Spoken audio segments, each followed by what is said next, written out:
Le pain à burger, c'est vraiment un des éléments essentiels du burger. Tu peux avoir de super bons ingrédients, Mais si ton pain est mauvais, eh ben...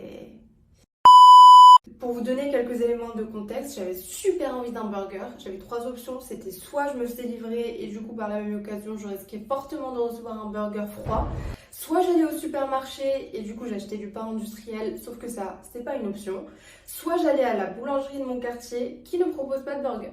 Du coup je pense que vous voyez où je veux en venir. C'est pas un burger, on va les faire nous-mêmes. Parce que dans tous les cas, ça ne peut qu'être meilleur.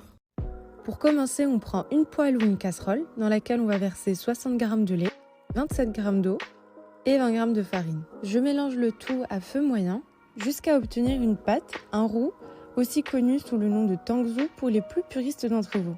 C'est ce qui rendra nos burgers ultra moelleux. Deuxième étape, on prend du lait tiède entre 25 et 30 degrés et pas plus, auquel je vais ajouter 9 g de levure boulangère. Dans un grand bol, je verse 320 g de farine T65, 35 g de sucre et 7 g de sel.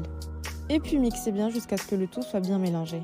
On va passer aux choses sérieuses. J'utilise un robot, mais vous pouvez y aller à la main pour les plus courageux d'entre vous. Après avoir laissé reposer pendant au moins 5 minutes le mélange lait-levure, on l'ajoute à la farine. Et puis on ajoute le roux, tangzhou, pâte de farine, vous l'appelez comme vous voulez. Après 2 bonnes minutes de pétrissage, on verse un œuf entier et un jaune d'œuf, puis on laisse pétrir jusqu'à ce qu'il soit bien incorporé. Je vais ensuite prendre 40 g de beurre pommade que j'ajoute progressivement à la pâte jusqu'à obtenir une pâte qui soit bien lisse. Je prends par la suite un cul de poule, j'ajoute un filet d'huile d'olive.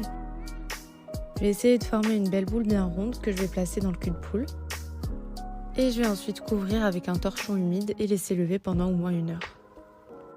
Une fois que notre pâte aura doublé de volume, on va venir la diviser en 6 portions de la même taille.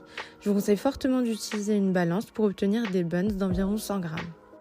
On prend une portion de pâte et on recouvre les autres pour qu'elles ne s'assèchent pas.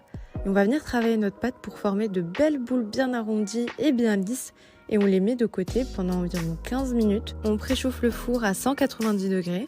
Il ne nous reste plus qu'à badigeonner les buns d'un œuf battu et ça part au four pendant 18 à 20 minutes à 190 degrés. Une fois sortis du four, je vais les badigeonner d'un peu de beurre fondu. Je vous le recommande fortement pour les plus gourmands d'entre vous. Et puis il ne vous restera plus qu'à en faire de beaux burgers.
Abonnez-vous pour plus de recettes.